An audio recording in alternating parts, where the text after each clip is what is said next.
Shalom. Shalom. Selamat sore. Sore.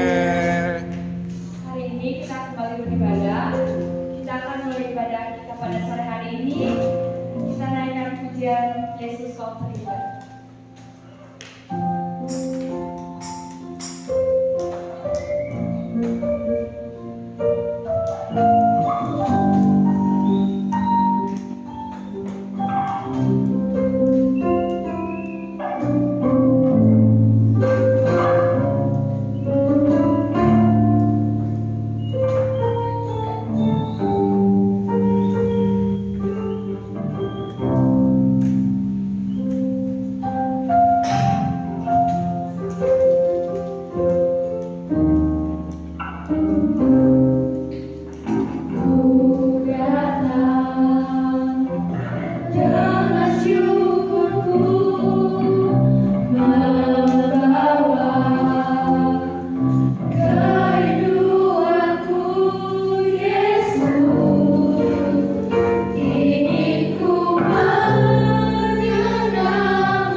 Kita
Maaf ya, grogi soalnya.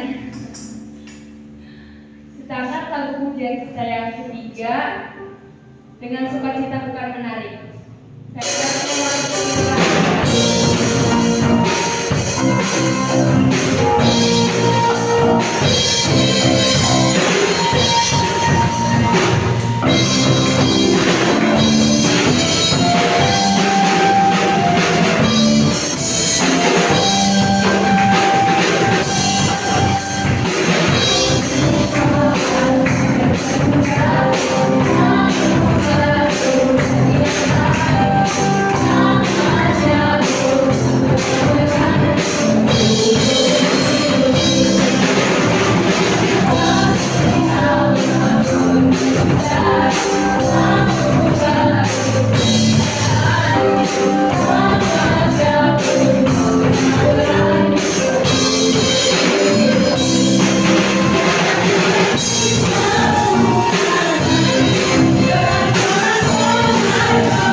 Saya akan menjalankan persembahan. Saya minta Kak Made menjalankan persembahan. Sambil kita naikkan lagu pujian Kerja Buat Tuhan.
Shalom, selamat sore. Hadir semua, kita doakan untuk kasih. Barusan telepon panas demam katanya. Ya, biar kasih juga boleh sehat dan dia boleh sama-sama dengan kita beribadah. Karena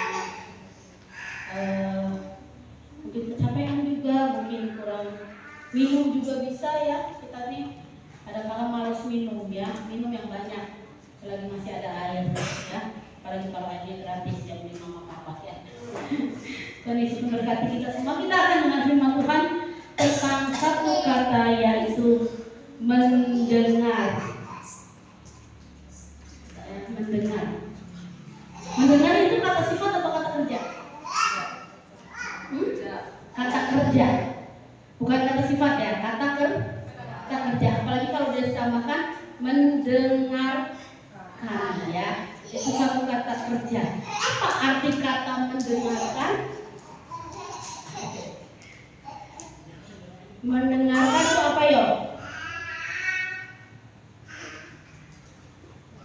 Mendengar itu menggunakan alat bantu. Alat bantu. Apa ini? Kuping, telinga. Menggunakan indera keberapa telinga? Ayo, indera keberapa? Mata melihat, hidung mencium, lidah mencicip. Apalagi?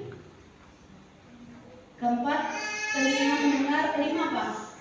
Kulit meraba. Dulu, dosen kamu sudah tahu. Berapa 5 indera?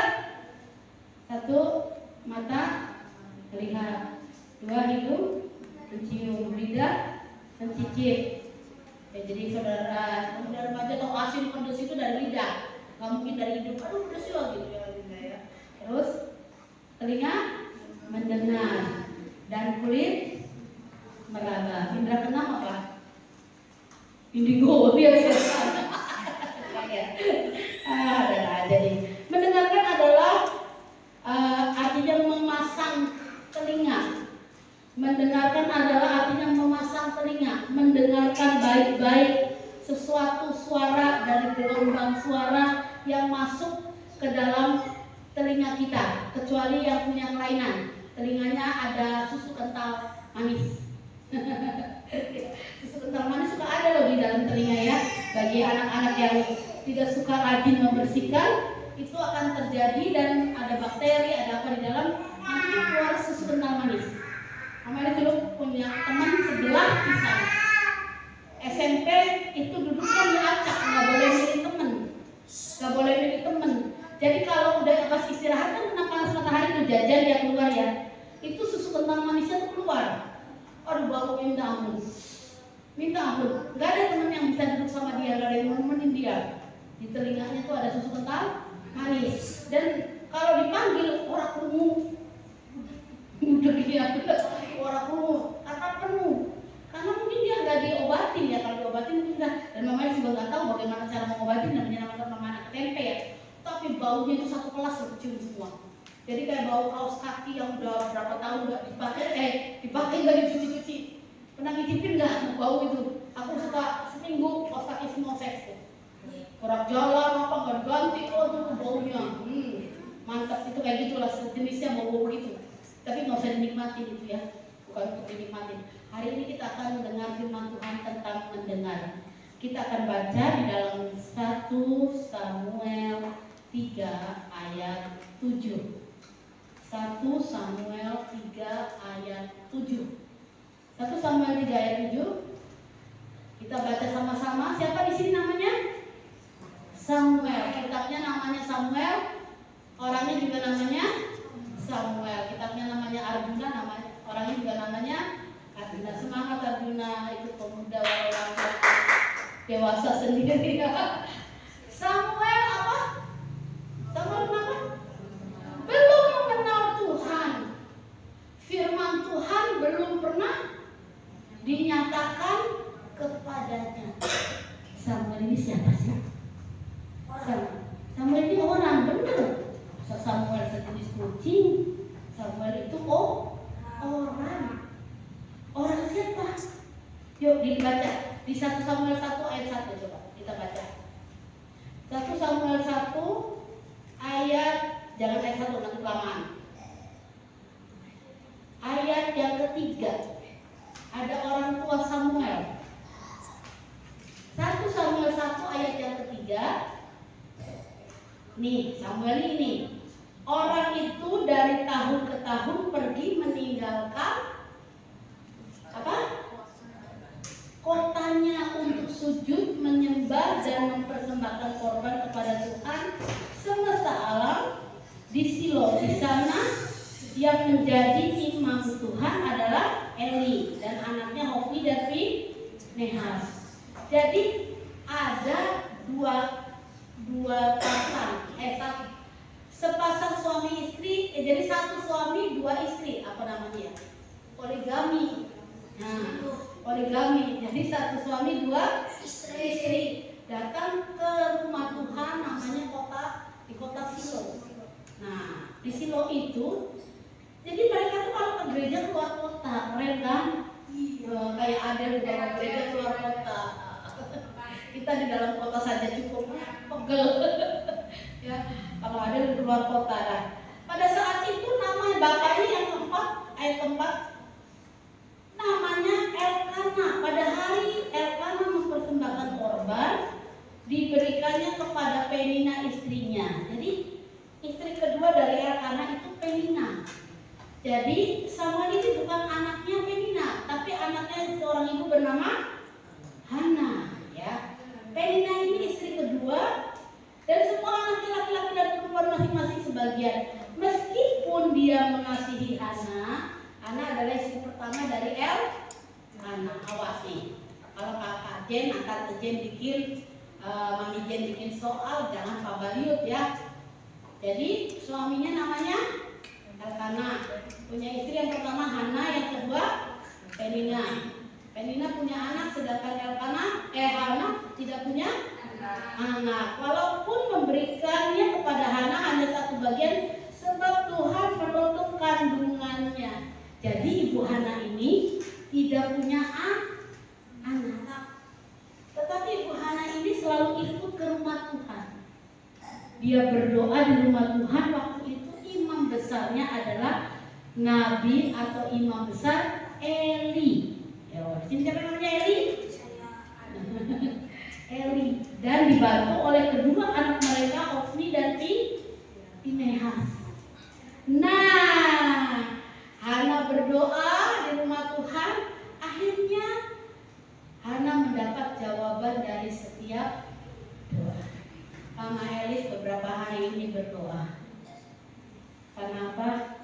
Mama Elis berdoa karena Mama Elis kekurangan sukacita.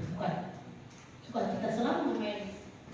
Mama Elis berdoa hari-hari ini karena Mama Elis kekurangan apa ya? Ada yang tahu nggak kekurangan apa? Kalau kurang makan kurso memose. Kurang apa ya? Kurang apa? Kurang bubuk, dedenya sakit, bukan? Apa? Kekurangan uang. Mama Elis kekurangan uang. Papi Denny kekurangan uang. Belum bayar listrik gereja, belum bayar wifi gereja, belum bayar ini gereja, bayar itu gereja. Yang jadi tanggung jawab siapa?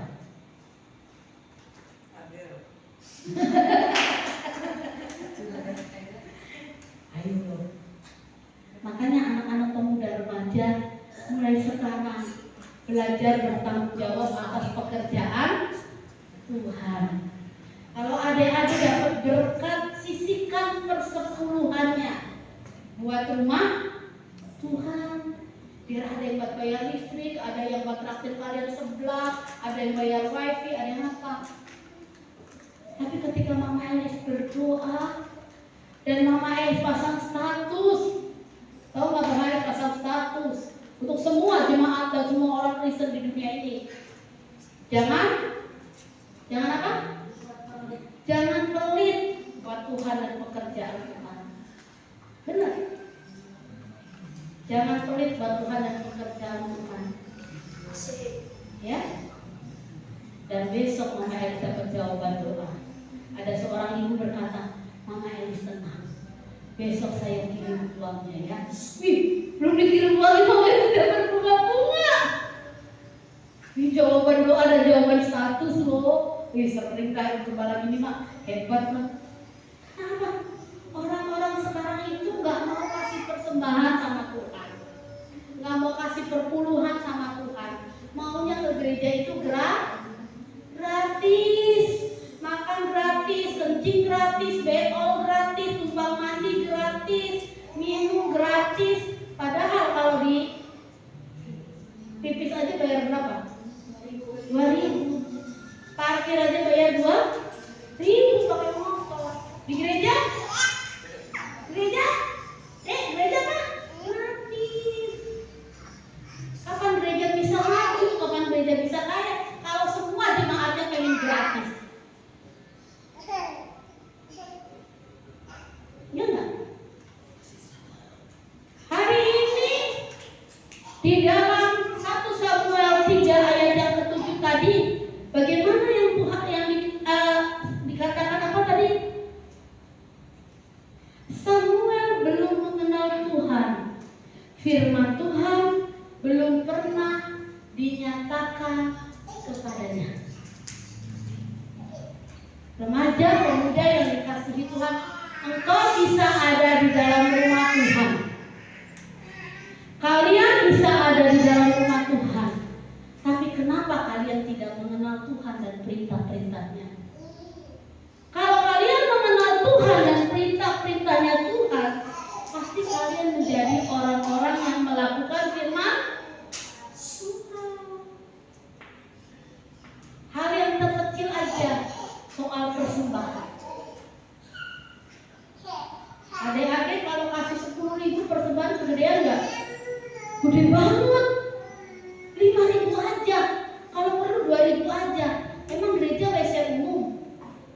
Emang gereja parkir motor? Harusnya memberi yang terbaik buat Tuhan. Tapi 10.000 itu kegedean.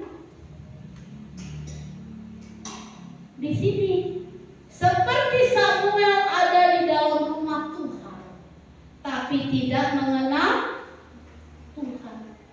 Ketika firman diberitakan di dalam rumah Tuhan, dia cuma seorang pelayan. Samuel punya tugas melayani di rumah Tuhan. Saat itu orang hanya datang untuk memberikan ibadah, untuk memberikan persembahan, untuk memberikan pengampunan dosa, untuk memberikan segala sesuatu yang dikatakan ibadah itu seperti liturgi. Jadi cuma acara biasa-biasa saja. Datang, duduk, diam, dengar, tapi tidak melakukan.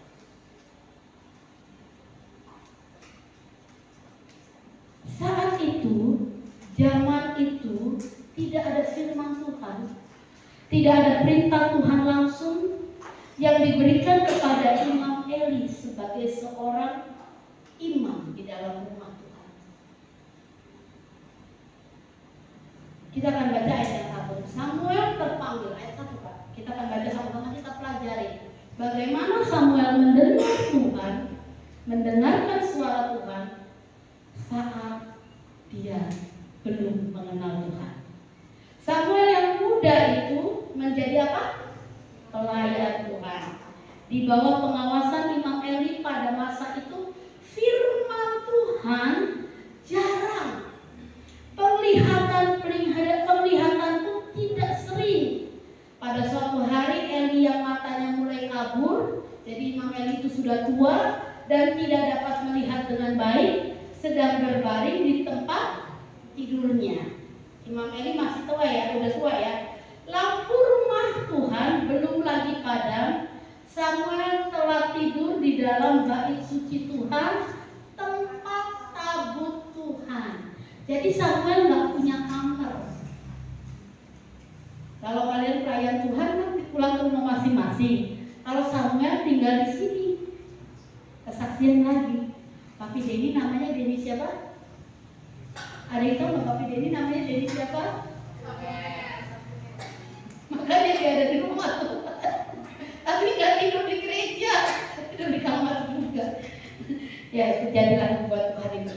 Lalu Tuhan memanggil Samuel. Nah ya, jadi Samuel muda ini kerjanya beresin gereja, bersihin gereja, mengatur lampu-lampu gereja. Dulu lampu gereja itu nggak pakai kenong TikTok, PLN tidak, tapi pakai minyak. Pakai minyak. Dia pakai minyak, jadi lampunya itu dipakai api. Ada kaki dian, ada lampu-lampu. Kita bisa kayak ngambil obor. Ingat obor? Siapa yang pernah kalau 17-an, 16 Agustus ya? Ya kita pawai obor ya? Ya itu kayak gitu di rumah Tuhan. Jadi minyaknya itu tidak boleh habis. Dan itu tugas Samuel di dalam rumah Tuhan, berjaga-jaga supaya lampu di dalam rumah Tuhan tidak boleh padam. Ini waktu nonton film yang dicebol itu kan? Begitu coba kalian hidup begitu bisa nggak? Baca Alkitab gede banget. Terus apa? Pakainya cempor obor, ya kan? Nanti begitu keluar itu KB. Itu semua nggak pakai skincare, kena jelaga atau asapnya obor, irung KB, hitam semua, nabirong. Ya. Dan itu yang Samuel kerjakan sampai lelah. Jadi lampu basuhnya juga belum mati, juga nggak apa-apa, dia tidur, nyenyak. Ayat 4. Lalu Tuhan memanggil Samuel berapa kali? Samuel. Jawab Papi Denny. Iya Bapak. Samuel waktu tidur karena kelelahan, habis melayani, dia mendengar suara. Dipanggillah Samuel. Allah kita laki apa perempuan sih? Allah kita ini laki apa perempuan? Tuhan kita ini laki perempuan? Jangan bilang bencong loh. Ayo, rambutnya panjang Mama Eli, jadi Tuhan kita bencong. Ayo, laki. Tuhan kita laki-laki, biar rambutnya panjang, tapi ada kumisnya, ada belakangnya. Dan sebab itu ketika Samuel mendengar suara pertama kali berkata Samuel, dia jawabnya apa? Ya Bapak, bukannya Mak. Ya, ingat nih, ini pengetahuan. Kadang-kala orang Kristen tidak tahu Tuhan yang laki atau perempuan. Ya, Bapak. Sebab apa? Suara itu seperti suara bapak-bapak yang dia biasa dengar. Suara Maria Hermawan sama suara Abang Adina sama nggak? Beda loh. Karena apa? Adina dong. Ya, nanti kalau Maria, iya Bapak. Kalau itu udah beda. Lalu berlarilah ia kepada Eli serta berkata, dia datang ke kamarnya Imam Eli di ayat 5 ya. Tok tok tok, tok tok tok.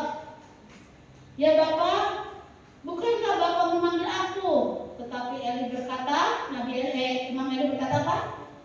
Aku tidak memanggil. Tidurlah kembali. Lalu pergilah Samuel tidur. Samuel mendengar suara Tuhan walaupun dia belum mengenal Tuhan secara mata jasmaninya, tapi dia dipilih Tuhan untuk dipanggil dan dia mendapatkan anugerah untuk mendengar panggilan itu. Mungkin anak muda remaja di tempat ini orang biasa-biasa aja. Tidak wow, tidak spektakuler, tetapi ketika Tuhan panggil engkau, hai Adel, ya Tuhan, jangan panggil saya dulu, Tuhan saya dulu, saya maaf. Ya Tuhan, mungkin kata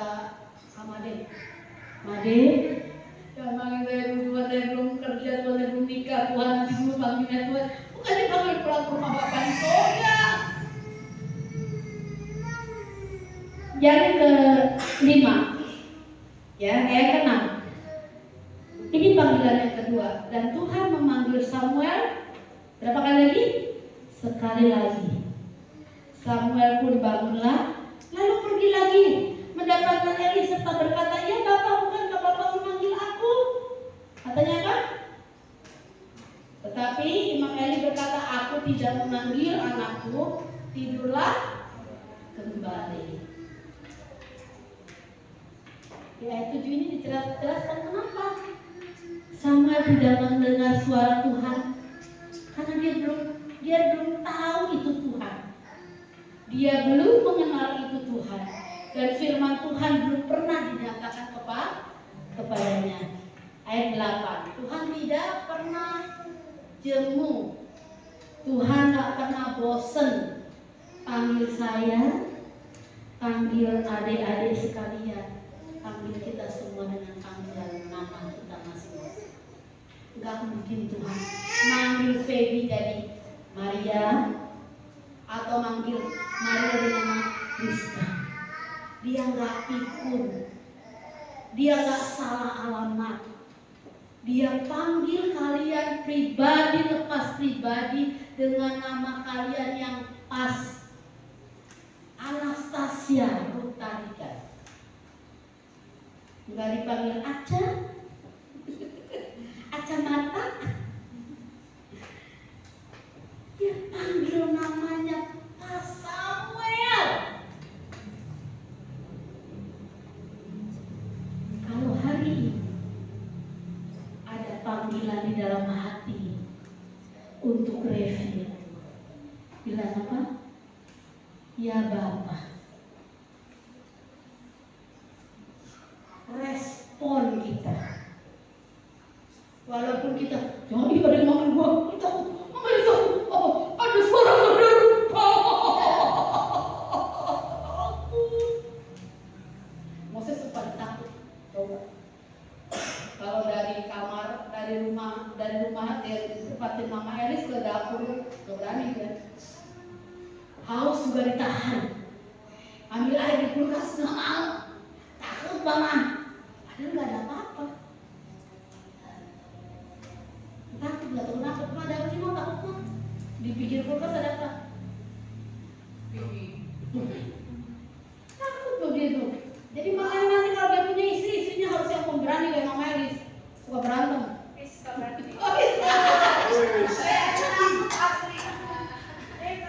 Apa penakut? Waduh, jangan dikut, jangan Pas sekarang penakut. Masa pas tidur penakut? Kan awal. Iya. Pas nggak orang biasa. Tidak takut setan. Jambak aja kalau ada setan orang panjang. Kalau botak tidak. Kita kan diberi kuasa lebih besar daripada roh apapun yang ada di dalam dunia. Oh, kalau Mama Elis ada kuntilanak datang buat jambak, unyang-unyang. Kalau ada tuyul buat jitak. Kalau ada pocong, diapain? Diserahin. Jangan takut.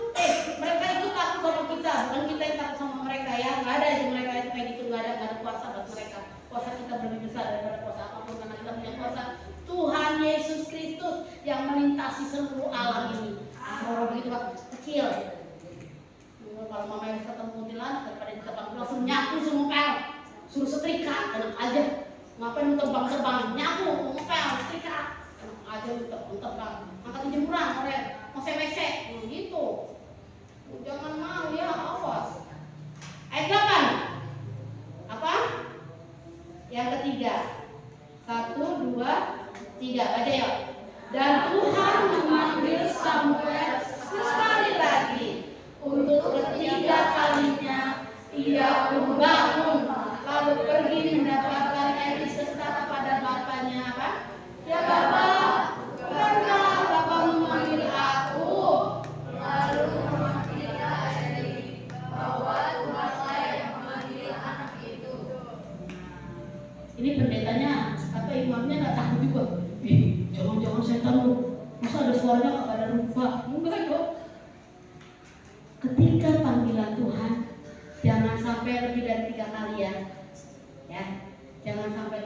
kali. Teguran Tuhan jangan sampai 3 kali. Kalau kalian kerja dapat SP, surat peringatan 1, surat peringatan 2, surat peringatan 3 dikeluarkan, resign, dikeluarkan ya. Dan ketika Samuel ini mendengar lagi, dia lakukan lagi. Kayaknya ada bapak-bapak deh yang panggil saya. Pasti Imam Eli bapak-bapak di situ tuh. Karena di rumah Allah itu yang tidur sama dia ada Imam Eli. Dia dengar lagi, bapak panggil aku. Enggak loh. Tapi akhirnya Imam Eli mendapatkan satu pewahyuan bahwa Tuhan memanggil Samuel dan Samuel mendengar. Siapa yang kalau mau sekolah bangunnya disepak, ditendang, dibanjur air seember baru bangun. Kalau dipanggil namanya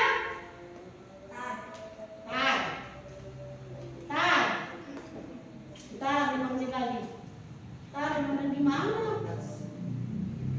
Ini Samuel kecil ini dia datang loh di dalam rumah Tuhan. Dia melayani Tuhan capek. Tapi ketika Tuhan panggil dia respon, amin. Ya. Ayo Arjuna, responmu apa sama Tuhan? Saya mau jadi anak laki-laki paling hebat. Mantap. Kita lihat ayat 9 sama-sama.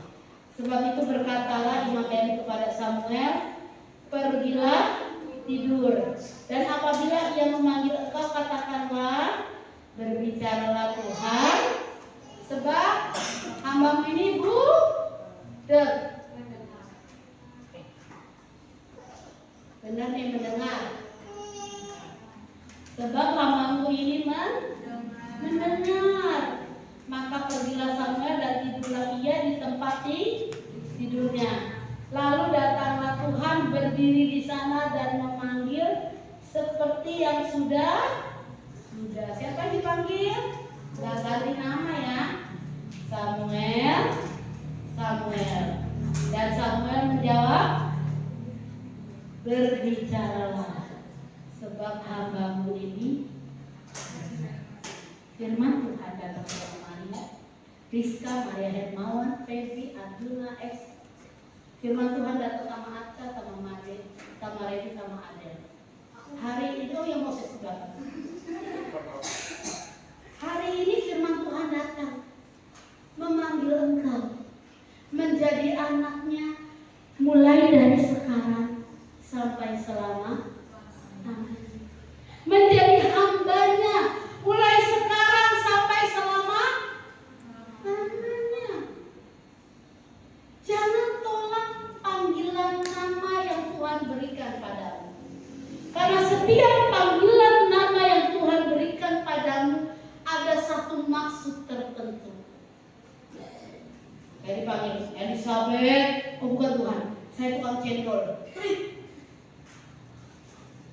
Nolak, Tuhan, saya tukang cendol, jangan jadi hamba Tuhan. Elizabeth, jangan Tuhan, saya punya pabrik tas di Bandung. Jangan dong, jangan, saya dipanggil ya. Apalagi Elizabeth terlalu ini. Oh jangan Tuhan, saya atur loh. Ngapain dipanggil jadi hamba Tuhan? Oh, setiap panggilan Tuhan dalam hidup Anda, bukan telepon. Ya, kalau kue telepon itu pagi dibikin, siang udah basi. Tetapi ketika kita respon pada panggilan Tuhan, Tuhan sedang membuat rencananya yang indah. Tuhan sedang membuat rencananya yang indah. Kalau Tuhan panggil kami, Anastasia, ya Tuhan takut, bukan ya? Ya Tuhan, berbicaralah. Mau kasih apa nih sama Aca di Tuhan? Aca mau ulang tahun di Tuhan. Ini hamba-Mu loh Tuhan. Hamba-Mu ini mendengar loh Tuhan. Amin. Ya dong. Tarik berkat dari Tuhan tuh yang besar.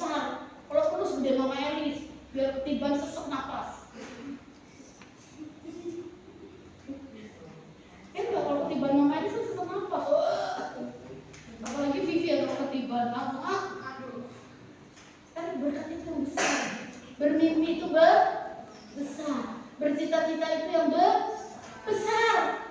Jangan main kecil-kecil. Seperti Samuel kecil ini, dia cuma pelayan Tuhan, tapi dia bilang hamba-Mu ini mendengar Tuhan. Dia angkat dirinya sebagai hamba Tuhan. Keren kan?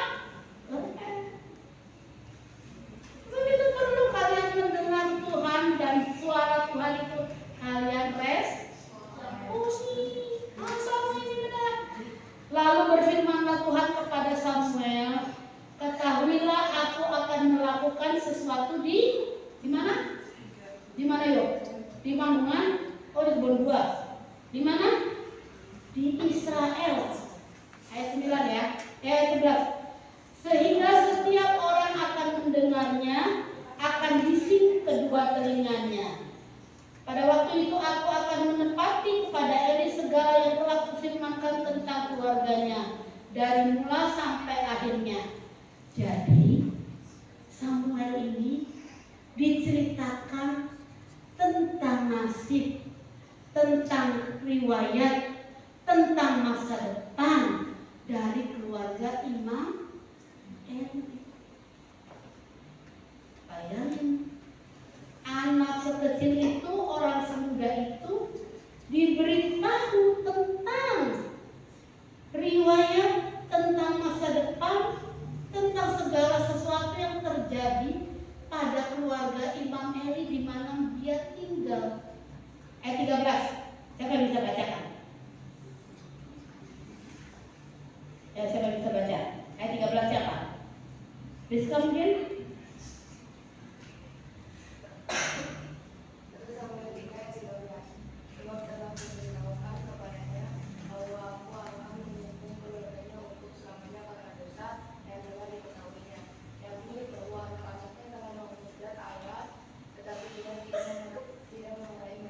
Satu, karena apa? Tuhan akan menghukum keluarga Imam Eli sebagai imam besar, sebagai imam dalam gereja, dalam sinagog itu, dalam rumah Tuhan itu. Karena apa? Anak-anaknya Imam Eli, Hofni Pinehas, memuja Allah. Dari Imam Eli enggak marahin, makanya Mama Elis galak sama Moses.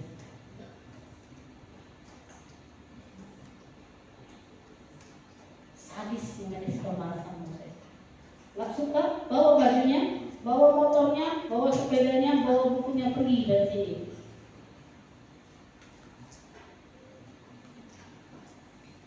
Gak akan dibelain. Ayat 14.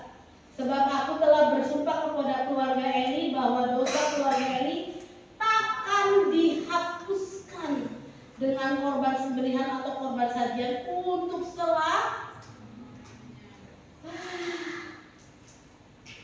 kalau di rumah Tuhan sudah tidak ada pengampunan dan bisa dihapus dengan apapun, dan yang berbuat dosa adalah keluarga hamba Tuhan, waduh.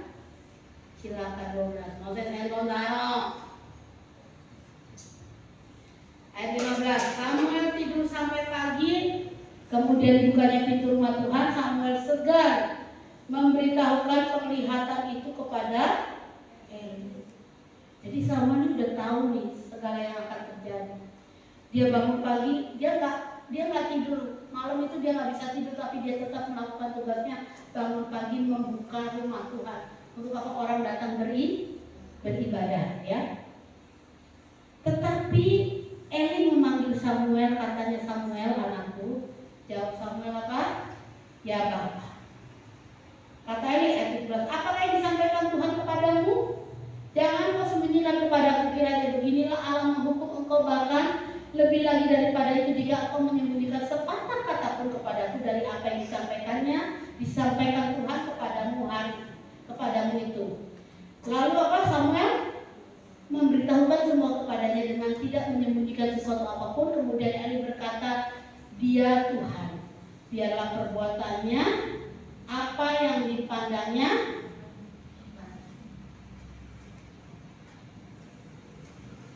Jadi Samuel adalah bukan keturunan imam, tapi Tuhan berkenan dalam kehidupan Samuel. Kalau Mama Elis ini keturunan imam, Papi Denny keturunan imam, Mami Jen di sini keturunan imam. Karena apa? Bapaknya itu pendeta, ibunya pendeta, hamba Tuhan. Tapi Samuel bukan. Tapi Samuel dikenal Tuhan. Samuel mendapatkan sesuatu yang berharga untuk menjadi imam, menggantikan Eli, bahkan menggantikan anak-anak dari Imam Eli. Kalaupun kalian bukan keturunan imam, bukan keturunan pendeta, tetapi ketika Tuhan berkenan dalam hidup, Tuhan bisa panggil engkau menjadi hamba-Nya, menjadi pekerjanya, menjadi orang yang mewartakan firman Tuhan, menjadi orang yang mewartakan rencana Tuhan dalam kehidupan seseorang, dan menjadi orang yang membacakan masa depan. Jadi panggilan Tuhan itu milik semua orang. Bahkan Imam Eli dan keturunannya ditolak Tuhan. Eli mati, Hofni dan Pinehas mati. Keturunan mereka tidak ada yang jadi imam. Tapi Samuel menjadi imam. Menjadi imam atas 3 raja. Saul, Daud, dan anaknya Daud. Hebat kan? Imam itu jabatan tertinggi di atas raja pada saat itu. Pendeta itu sampai sekarang pun jadi jabatan tertinggi. Walaupun Prabowo ya, kalau ada pendeta khotbah, Prabowo duduk di bawah apa di atas? Jadi inilah fungsi kita mendengar panggilan Tuhan dan meresponinya. Kalau firman itu jatuh ke hatimu, kalau firman itu jatuh ke pikiranmu, kalau firman itu jatuh ke dalam hidupmu, ayo respon. Jangan tunggu dan tunggu. Jangan tunda. Akhirnya nanti pesan Tuhan itu tidak sampai dalam kehidupan kita. Dan yang saya suka bingung dengan kehidupan Imam Eli itu, Imam Eli bilang begini, dia Tuhan, biarlah diperbuatnya apa yang dipandangnya baik. Karena memang kesalahan dari keluarga Imam Eli ini sudah tidak bisa diampuni lagi. Ya, ayat 19. Kita baca sama-sama. Ini menjadi pedoman bagi kita. Amin. Baca sama-sama, yuk. Konsentrasi untuk ayat 19. Ayo. Pusatkan seluruh jiwa, roh, tubuhmu untuk baca ini, supaya ini akan jadi. Ya, Revi dan Adel jangan ngobrol dulu. Nah, ayo. Ini akan jadi. Sehebat apapun engkau, kalau gugur imanmu, ya hilang. Ya. Ayo, 19. 1, 2, 3. Dan Samuel makin besar, dan Tuhan menyertai dia, dan tidak ada satupun dari firman-Nya itu yang dibiarkannya gugur. Ayat 19. Ganti pakai nama Anda masing-masing. Kalian nama Samuel kan? Pakai nama masing-masing. 1, 2, 3. Dan Elisabeth makin besar, dan Tuhan menyertai Elisabeth, dan tidak ada satupun dari firman-Nya itu yang dibiarkannya. Amin. Firman apapun jangan gugur dalam hidup kita. Keras, manis, lembut, lembek, hitam, putih, enggak ada firman hitam. Semua itu harus kita nikmati. Amin. Maka tahulah seluruh bangsa Israel dan Berseba bahwa kepada Samuel lah akan dipercayakan jabatan nabi Tuhan. Dan Tuhan selanjutnya menampakkan diri di Silo, sebab ia menyatakan diri dari Silo kepada Samuel dengan perantaraan firman. Enak orang yang suka mendengar-dengaran? Enak. Elis, Yami, tolong bikinin ini. Elis, Yami, tolong bikinin ini. Dengar dulu. Nah, jangan dia tapi nggak ngelakuin juga, dianya doang. Ngelakuinnya seminggu kemudian. Jangan ya. Mulai sekarang belajar. Beri hatimu, pikiranmu, perasaanmu untuk mendengar suara Tuhan. Walaupun sekelilingmu cuek, walaupun sekelilingmu berisik, tapi kau punya satu, suara Tuhan dalam hidupmu. Dan dengarkan dia. Responi apa yang Tuhan mau. Jangan pilih suara lain, tapi pilihlah suara Tuhan. Amin. Di dalam kau memilih suara Tuhan, engkau mendapatkan jabatan yang tinggi. Seperti Samuel, bukan keturunan imam, tapi Tuhan tempatkan dia menjadi imam atas Israel. Bahkan dialah imam nabi yang terlama hidupnya sampai dia mengurapi 3 orang raja di Israel. Luar biasa. Kalau engkau mau luar biasa di hadapan Tuhan, akui sama Tuhan, aku mau mendengar suara Tuhan. Amin. Aku mau respon hari ini Tuhan. Satu ini aku mau respon suara Tuhan. Aku mau melakukan apa yang terbaik. Rajin menabung, tidak sombong.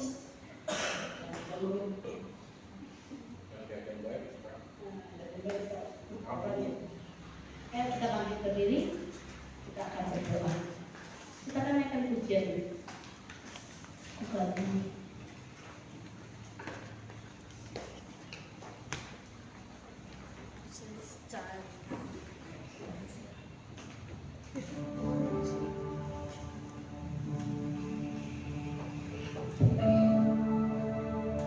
Berjanjilah engkau malam hari ini ada suara Tuhan yang sedang berbicara kepadamu melalui Roh Kudus-Nya. Responi itu dan lakukanlah supaya semuanya menjadi baik, semuanya menjadi indah, dan engkau menjadi orang-orang yang teristimewa di muka bumi ini. Katakan kepada Tuhan, aku kagum sama Tuhan. Amin, amin,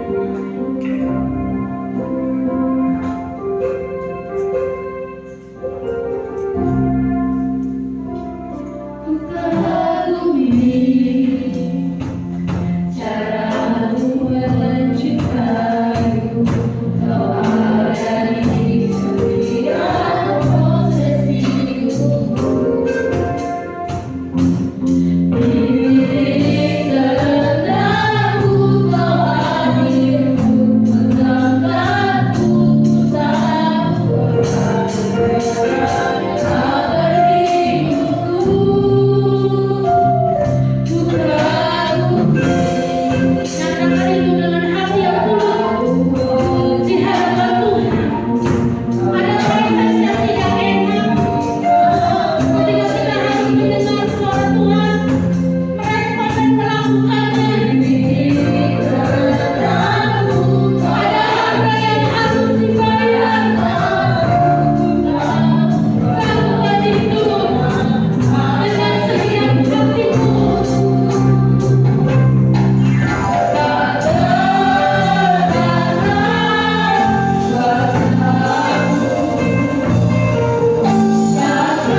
Kami datang mau mendengar suara-Mu Tuhan.